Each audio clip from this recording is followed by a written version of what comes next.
Olá, tudo bem? Estamos começando uma nova semana de estudos da Escola Sabatina. O título da lição desta semana é Filhos da Promessa.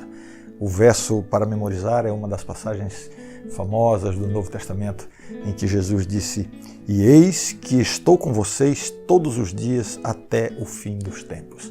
Eu não sei se pode haver uma promessa de Deus mais motivadora do que essa.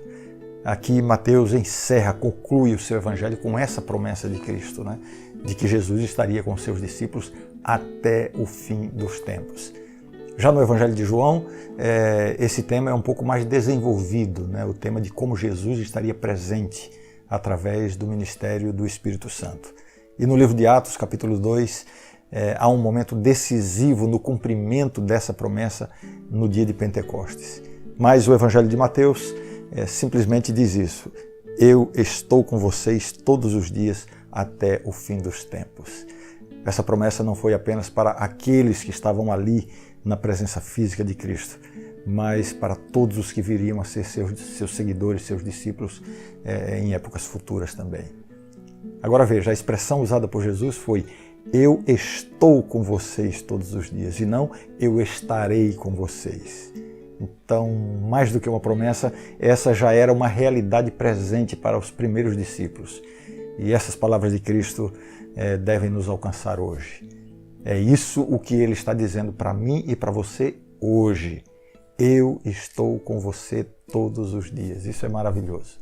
E a lição dessa semana também vai explorar as promessas de Deus a Abraão. Primeiro, a promessa de que Ele, Deus, seria um escudo para Abraão e também que em Abraão seriam benditas todas as famílias da terra. Essa promessa teve um cumprimento parcial com a nação de Israel e se cumpre plenamente em Cristo, que é o descendente de Abraão, né? E veremos como essa realidade nos alcança hoje também. Assim que o estudo dessa semana, eu tenho certeza que será uma bênção para todos nós. Não perca nenhum dia, tá bom? O título da lição de domingo é O Seu Escudo, baseada em Gênesis capítulo 15, verso 1. Veja só o que Deus prometeu a Abraão. Depois destes acontecimentos, a palavra do Senhor veio a Abrão numa visão, dizendo: não tenha medo, Abrão, eu sou o seu escudo e lhe darei uma grande recompensa. Há várias passagens na Bíblia que se referem a Deus como escudo. Uma bem conhecida, por exemplo, é o Salmo 84:11, conhecido: porque o Senhor Deus é sol e escudo. Mas aqui em Gênesis 15, além de ser a primeira vez na Bíblia em que Deus é apresentado dessa forma, é a única vez em que o próprio Deus se apresenta como escudo.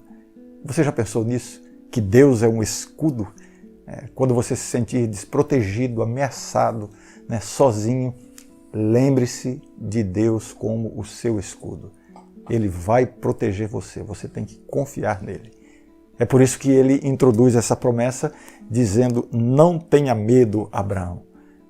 Por que Abraão estava com medo ou estaria com medo? Ele tinha acabado de vencer uma batalha contra 4 reis para resgatar o seu sobrinho Ló.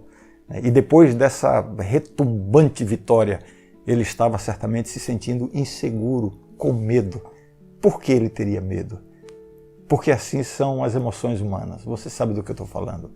Quase sempre, depois que temos uma experiência intensa, entramos em uma depressão emocional. Isso é humano.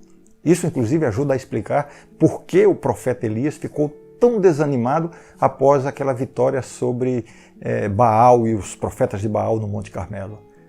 Outro motivo que talvez tivesse levado Abraão a sentir medo é que ele sabia que aqueles reis que ele tinha vencido não iriam simplesmente deixar para lá essa história. Certamente iriam buscar reforços para enfrentar Abraão novamente. Agora imagine se Abraão fosse morto. O que aconteceria com a aliança e as promessas de Deus? Naquele momento as emoções de Abraão estavam muito confusas e ele estava dando muita atenção aos seus sentimentos. Por isso o texto bíblico diz: a palavra do Senhor veio a Abraão numa visão dizendo: não tenha medo, Abraão, eu sou o seu escudo. que força, não? Que motivação. O que podemos aprender dessa história? Às vezes temos que ouvir menos os nossos sentimentos e ouvir mais a palavra do Senhor, dizendo para mim e para você: não tenha medo.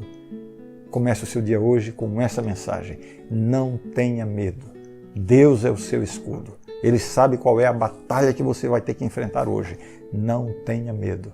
Deus estará à sua frente para proteger você de todos os seus inimigos. O título da lição de segunda-feira é A Promessa do Messias, parte 1, baseada em Gênesis 28:14, que diz assim: em você e na sua descendência serão benditas todas as famílias da terra. Deus tinha dito várias vezes a Abraão que em sua descendência todas as nações da terra seriam abençoadas. E agora, aqui nesse texto, ele reafirma essa promessa a Jacó, neto de Abraão. E qual é o cumprimento dessa promessa? Bem, primeiro ela tem um cumprimento histórico com os descendentes biológicos de Abraão, Isaque e Jacó, que seria a nação de Israel. E o plano de Deus era que Israel testemunhasse do verdadeiro Deus e levasse a bênção do conhecimento de Deus às outras nações. Por isso a expressão, em sua descendência serão benditas todas as famílias da terra. Só que nós sabemos que isso não se cumpriu plenamente com a nação de Israel, porque Israel não seguiu o plano de Deus. No entanto, essa promessa tem um cumprimento pleno, um cumprimento universal em Cristo, o descendente de Abraão. Todos os que aceitam a Jesus pela fé se tornam filhos espirituais de Abraão e são abençoados pelas promessas da aliança com Abraão. Pode surgir uma dúvida nessa história, né? Se a promessa não se cumpriu plenamente com Israel, porque Israel não cumpriu plenamente as exigências da aliança, como essas promessas vão se cumprir conosco, se nós também cometemos tantas falhas? E aqui vem a maravilha do Evangelho. Cristo assume o posto de representante de todos aqueles que têm fé nele. Assim, o cumprimento da aliança não depende de nós, nem do nosso desempenho na obediência. Depende exclusivamente de Cristo e de sua perfeita obediência. Por causa dele e por intermédio dele, todas as pessoas, em todas as épocas, têm acesso às bênçãos da aliança de Deus com Abraão. O guia da lição dessa semana explica da seguinte maneira: todos, judeus ou gentios, que entram em união com ele, são considerados a verdadeira família de Abraão e herdeiros da promessa, isto é, a promessa da vida eterna em um ambiente sem pecado, onde o mal, a dor e o sofrimento nunca mais surgirão. O título da lição de terça-feira é A Promessa do Messias, parte 2. Esses dias eu estava com a minha esposa e a minha filha conversando aqui na cozinha de casa. A minha filha estava vendo as notícias do dia na internet e nós estávamos comentando sobre isso. Depois de termos visto tantas coisas, tantas notícias, chegou um momento em que Mara disse assim: gente, vamos mudar de assunto porque essas coisas estão me fazendo mal. E a gente começou a pensar nessa realidade, né? É tragédia, maldade, corrupção, violência, crianças sendo maltratadas e mortas, muitas vezes pelos próprios familiares, os países ricos e poderosos do planeta explorando as nações pobres, a desigualdade, né, exposta, estampada no mundo em todos os setores da sociedade. Você sabia que alguns países ricos adquiriram vacinas em quantidade várias vezes maior do que a sua própria população, enquanto outros países pobres mal conseguiram iniciar a campanha de vacinação por falta de recursos? Isso é mais do que injustiça social. Isso é a pura expressão da condição corrompida do coração humano. A raiz do problema humano não está das circunstâncias ruins em que vive, e sim no egoísmo e na maldade da natureza humana que está sob essa influência do pecado por milênios. Olhando para esse mundo, nós só sentimos desespero e angústia. Mas ainda bem que nós temos a segura palavra de Deus, que nos mostra uma luz no fim do túnel. Qual é a luz no fim do túnel que nós temos? Jesus virá outra vez para reinaugurar o planeta e eliminar toda essa dor e sofrimento. Mas isso só será possível em razão do que Deus fez por nós mediante a vida, a morte, a ressurreição e o ministério sacerdotal de Jesus Cristo. Aí veremos o cumprimento pleno da promessa feita a Abraão, que diz: em ti serão benditas todas as famílias da terra. Finalmente, essa bênção alcançará a todos. Então, não desista nem desanime. Comece esse dia motivado. Se você está passando por problemas, dificuldades, crises, aguente firme. Deus lhe dará força para você seguir em frente, tá bom? Logo nós estaremos noutra condição, noutro lugar, com outra vida. O título da lição de quarta-feira é Uma Grande e Poderosa Nação.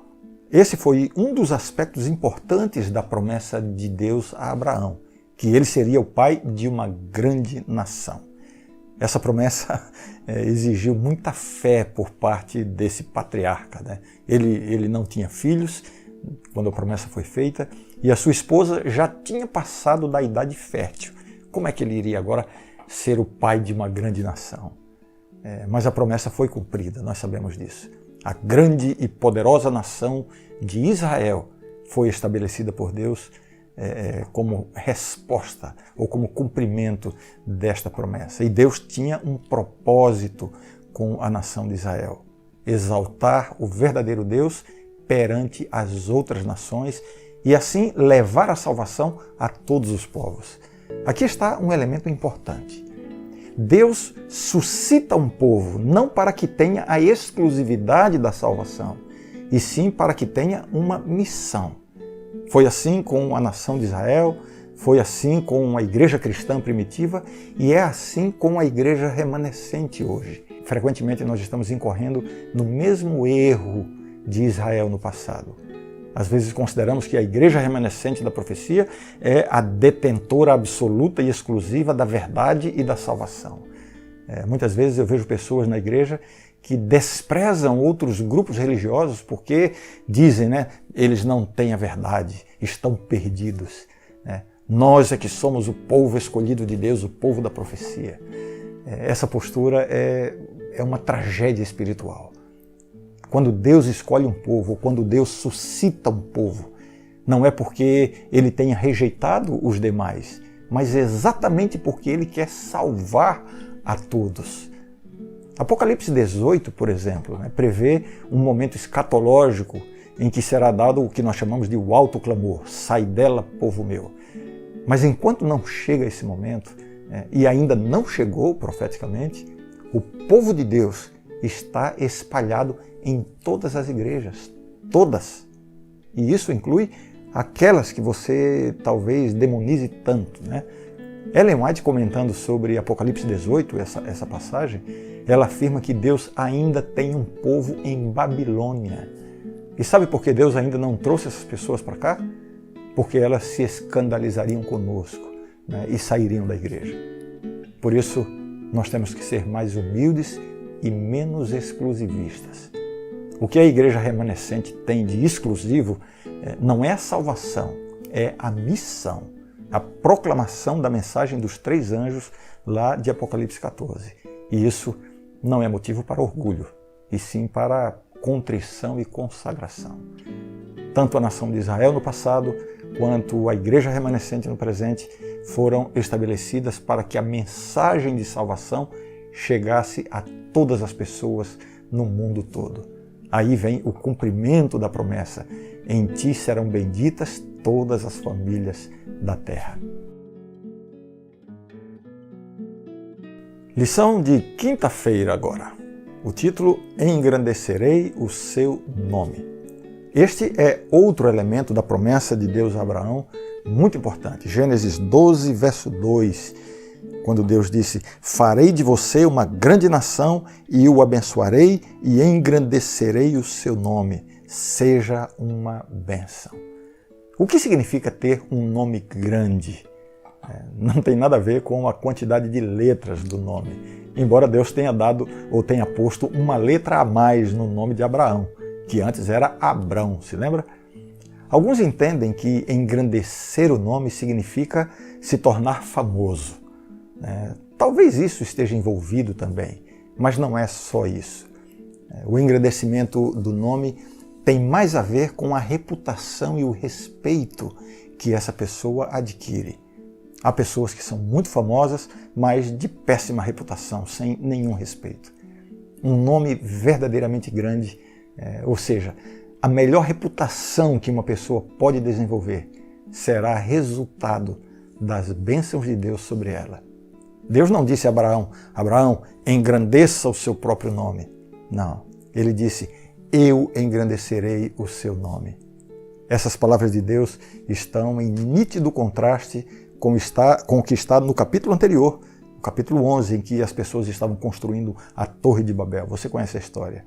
O verso 4 diz assim, Gênesis 11:4, disseram: vinde, edifiquemos para nós uma cidade e uma torre cujo tope chegue aos céus, e tornemos célebre o nosso nome, para que não sejamos espalhados por toda a terra.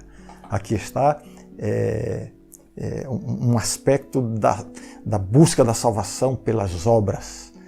E quando Deus se aproxima de Abraão, ele mostra o elemento da fé, em que, na verdade, Deus é que engrandeceria o nome de Abraão.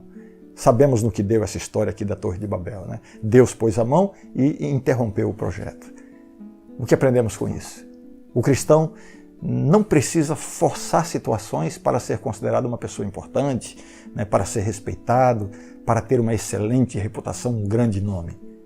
Tudo o que ele tem que fazer é ser fiel a Deus e ser uma bênção para as outras pessoas. E Deus cuidará do seu nome. Veja que depois de prometer engrandecer o nome de Abraão, Deus lhe disse: seja uma bênção. Que essa seja a nossa experiência hoje também. Vamos orar? Querido Deus, queremos nos entregar a Ti, Senhor, e confiar a nossa vida inteiramente aos Teus cuidados. Cuida, Senhor, da nossa vida, cuida dos nossos projetos, cuida do nosso nome e ajuda-nos, Senhor, a sermos uma bênção para as outras pessoas. Em nome de Jesus. Amém.